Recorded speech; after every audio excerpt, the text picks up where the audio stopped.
రాధా, వచ్చావా? నీకోసం ఎంతసేపటి నుంచి వేచి చూస్తున్నానో తెలుసా? నా కోసం ఆ మాత్రం వేచి చూడలేవా కృష్ణ? నీకోసం క్షణాలు, గడియలే కాదు, యుగాలైనా ఎదురు చూడగలను రాధా. నువ్వు మాటలతోనే మాయ చేస్తావు కృష్ణ. కానీ నువ్వు కంటి చూపుతోనే మాయ చేసేస్తావు. కనుబొమ్మ విల్లులతో బాణాలు వేసేస్తావు.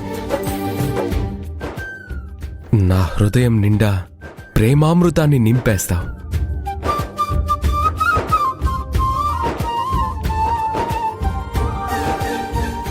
రాధా, నేనింత ప్రేమగా మాట్లాడుతున్నానే, నువ్వు మాత్రం ఎక్కడో ఆలోచిస్తున్నావు. ఏమీ లేదు కృష్ణ. బృందావనంలో అందరూ రాధాస్థానం ఎక్కడా, రాధాస్థానం ఎక్కడా అని అడుగుచున్నారు.